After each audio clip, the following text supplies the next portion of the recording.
how are you all? I hope you all are doing good. Today we are going to study houses then and now. We already know we all need a house to live in. Houses are made of different materials. We will know what should a good house provide. Houses past versus present. All of us live in our houses.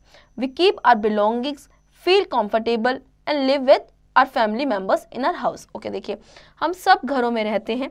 घर में हमारी belongings, हमारी ज़रूरत का सामान, सारी चीज़ें होती हैं. हम कंफर्टेबल अपने घर पे फील करते हैं. हमारे फैमिली मेम्बर्स जो होते हैं सब घर पे ही रहते हैं एक साथ. ठीक है. What should a good house provide?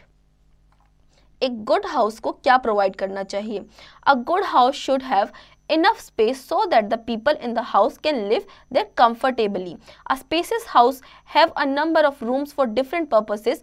An ideal house should have open space in front and the back of it. Okay, देखिए एक अच्छा हाउस जो होता है उसमें प्रॉपर स्पेस होता है, अच्छा खासा स्पेस होता है और खुली जगह होती है. सनलाइट आने के लिए भी काफ़ी सारी विंडोज़ होती है, काफ़ी सारे कमरे होते हैं. घर के बाहर भी गार्डन एरिया काफ़ी अच्छा होता है. Okay. Now, the walls of the house should also be very strong. They should be covered with a layer of concrete with a damp-proof coating near the ground. Okay, देखिए जो walls होती हैं वो बहुत ज़्यादा strong होनी चाहिए, वो concrete की layer से covered होनी चाहिए. Okay, the floor should be so well cemented so that they can be easily washed and cleaned. Then there should not be cracks or holes in the floor, otherwise insects get into them. जो आपके घर के floors हैं वो properly built होने चाहिए, cemented से built होने चाहिए और कोई भी होल या क्रैक नहीं होना चाहिए क्योंकि उससे इंसेक्ट्स जो हैं घरों के अंदर आ सकते हैं. Okay. There should be plenty of sunlight in a house. Sunlight keeps a house warm in winters. It removes dampness and kills germs. Entry of sufficient sunlight provide us with efficient vision. It also saves electricity bills, so it should be taken into account while constructing a house that it should be sun facing so that to receive maximum sunlight. Okay, देखिए घर में sunlight आना बहुत ज़्यादा ज़रूरी है. Sunlight जब घर में आती है तो जो जर्म्स होते हैं वो उन्हें किल करती है. ओके, और जो आपका घर है उसमें बहुत अच्छा विजन आता है, आप अच्छे से देख पाते हैं, इलेक्ट्रिसिटी सेव कर पाते हैं क्योंकि लाइट अंदर आती है. ओके, तो जब आप घर को कंस्ट्रक्ट कर रहे हैं तो इस चीज़ का ध्यान रखें कि जो आपका हाउस है वो सनलाइट फेसिंग वे में बनना चाहिए. Okay. A good house must have adequate provisions for the entry of fresh or breathing air for breathing. It should have big doors and windows facing each other to allow easy entry or exit of air. Okay.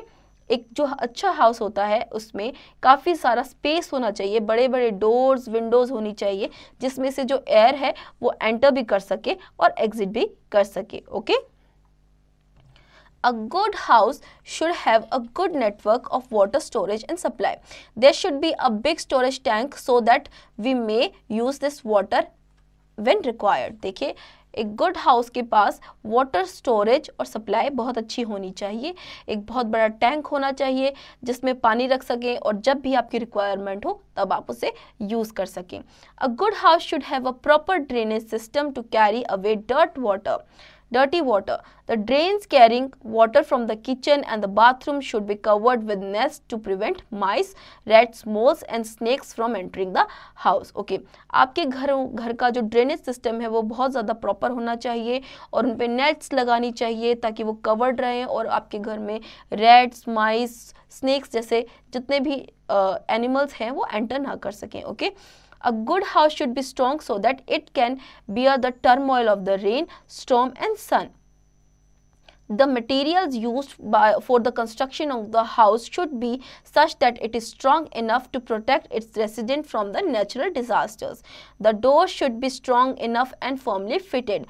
There should be no holes and space between the doors. देखिए आपका जो घर है जब आप बनाओ इतने proper way में बनाओ, उसको इतना स्ट्रॉन्ग बनाओ, डोर्स को स्ट्रॉन्गली कंस्ट्रक्ट करो कि जब भी कोई डिज़ास्टर आए, नेचुरल डिज़ास्टर, तो आपका जो हाउस है वो डिस्ट्रॉय ना हो पाए. Okay. A good house should have proper sanitary and living conditions. The household garbage should be collected in a covered dustbin. The dustbin should be kept at some corner of the house away from the places where the residents cook and eat. Insecticides should be sprayed once in a week to kill mosquitoes, flies, cockroaches, etc. Okay. आपके घर की जो sanitary conditions होनी चाहिए वो बहुत proper होनी चाहिए. आपका जो गार्बेज है वो एक डस्टबिन में होना चाहिए जो कि कवर्ड होना चाहिए. डस्टबिन एक कॉर्नर में रखना है, उस जहाँ पे आप कुक कर रहे हैं या खा रहे हैं उस एरिया में नहीं रखना है. आपको अपने घर में इंसेक्टिसाइड स्प्रे करनी है ताकि आप मॉस्किटोज और फ्लाइज जैसे एनिमल्स को किल कर सकें. Okay. A good house should be surrounded by green and flowering plants. Plants make the air fresh. एक जो अच्छा हाउस होता है उसके आसपास बहुत सारे फ्लावर्स या फिर प्लांट्स के पॉट्स होने चाहिए जो कि जिसकी वजह से जो आपकी आसपास की एयर है वो बहुत ज़्यादा फ्रेश हो. Okay. Houses past versus present. People live in different types of houses all around the world. In India, housing has undergone a change with the development of science and technology. देखिए हाँ, पूरे world में अगर देखा जाए तो different types के houses होते हैं जिनमें लोग रहते हैं. ओके. इंडिया में काफ़ी सारा चेंज आया है हाउसेस को लेके, साइंस एंड टेक्नोलॉजी को लेके. Okay. Kachcha houses. In earlier time most people build kachcha houses with naturally available materials. It does not cost much. Family members made this houses themselves. They use mud, cow dung and husk to make the walls of the floor. This would keep the insects away. They used mud to build the four walls. Strips of wood were joined to make a frame and fixed on the four walls. Straw and leaves of trees like kikar and neem were placed on the frame so that the termites would not harm the wood. देखिए पहले के लोग जो होते थे वो कच्चा houses build करते थे. जो कच्चा हाउसेस होते थे उसमें वो ज़्यादा कॉस्टली नहीं होते थे और नॉर्मली जो भी सामान उनको इजीली मिल जाता था अपने आसपास के एरिया में, जैसे कि स्ट्रोज हो गए, काउडंग केक्स हो गए या फिर काउडंग हो गया और मड हो गया. इस टाइप की चीज़ों से वो खुद ही अपने हाउस को कंस्ट्रक्ट कर लेते थे. मड की हेल्प से ही फ्लोरिंग बनती थी और 4 वॉल्स बनाई जाती थी. Okay. Old gunny bags of jute were placed on these leaves. This was covered with mud to make the roof. These houses were not very strong. This could not withstand harsh weather conditions like heavy rainfall or natural calamities like earthquake or floods. These houses also needed repair from time to time. Okay, देखिए जो इसकी roof होती है, roof बनाने के लिए trees जैसे कि कीकर और नीम होगी उसकी लीव्स का यूज़ किया जाता है या फिर वुड का यूज़ किया जाता है. ये जो हाउसेस होते हैं ज़्यादा स्ट्रॉन्ग नहीं होते, बहुत वीक होते हैं. कोई हैवी रेनफॉल आ जाए तो ये डिस्ट्रॉय हो सकते हैं, कोई भी नेचुरल डिजास्टर आ जाए तो ये हाउसेस डिस्ट्रॉय हो सकते हैं. इन हाउसेस को टाइम टू टाइम रिपेयर की ज़रूरत होती है. Okay. Pakka houses. In past, the rich and well-off people lived in Pakka houses called Haveli. These houses had large courtyards called Angan. It was a place for the children to play, elders to sit and chat, for the women to work. There was a hand pump or a well in the Angan for water. These houses had high ceilings for natural cooling. There were ventilators and a number of windows with khus curtains. The windows provided sunlight and fresh air. The doors were made of heavy wood. Okay, देखिए पहले के time में जो लोग rich होते थे वो लोग पक्का हाउसेस में रहते थे और जो पहले के पक्का हाउसेस होते थे उन्हें हवेली बोला जाता था. ओके. उनमें बहुत लार्ज कोर्टयार्ड्स होते थे जिन्हें आंगन बोला जाता था. वहाँ पे बच्चे खेलते थे, बड़े बूढ़े बैठते थे और जो औरतें होती थी वहाँ पे काम करती थी. ओके. आंगन में ही हैंडपम्प या फिर वेल होता था. ओके. उनकी हाई नेचुरल सीलिंग्स होती हैं जो कि घरों को ठंडा रखती हैं. ओके. वेंटिलेटर्स होती हैं, विंडोज होती हैं जहाँ पे खुश कर्टन्स लगाए जाते थे. Okay. Now, the kitchen was generally away from the living room so that the smoke did not enter the rooms. These days, most of the people in the towns and cities live in permanent houses called pakka houses. These are made of materials like bricks, cement, tiles, iron, marbles and glass. Okay. जो kitchens होती थी पहले के घरों में वो थोड़ी दूरी पर बनाई जाती थी क्योंकि जो किचन है उसमें जो स्मोक आता था ताकि वो जो स्मोक है वो रूम्स में एंटर ना कर पाए. ओके.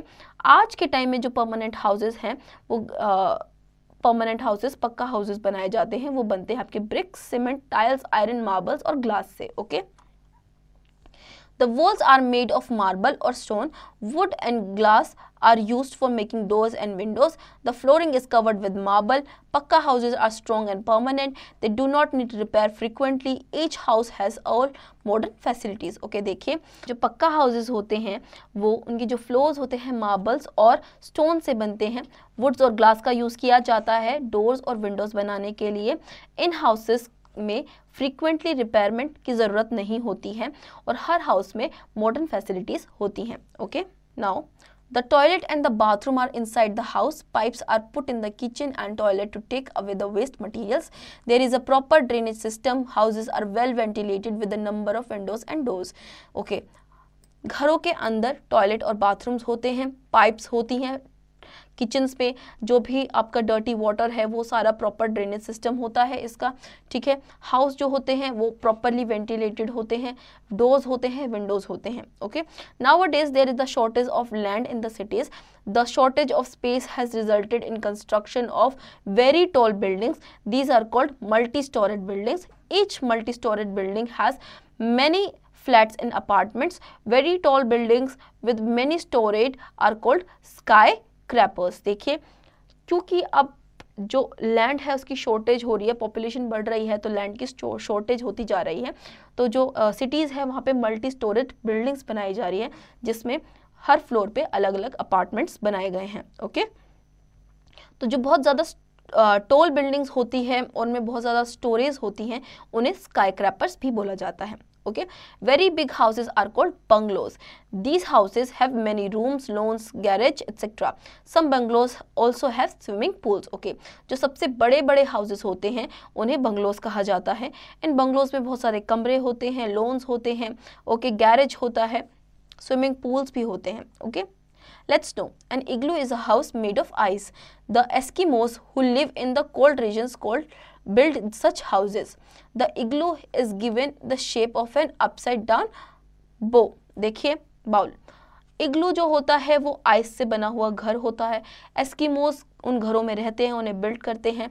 इग्लू जो किस शेप का होता है, अपसाइड डाउन बाउल का होता है. जैसे बाउल किस शेप का होता है उसको उल्टा कर दीजिए, उस शेप का इग्लू होता है. Post to do.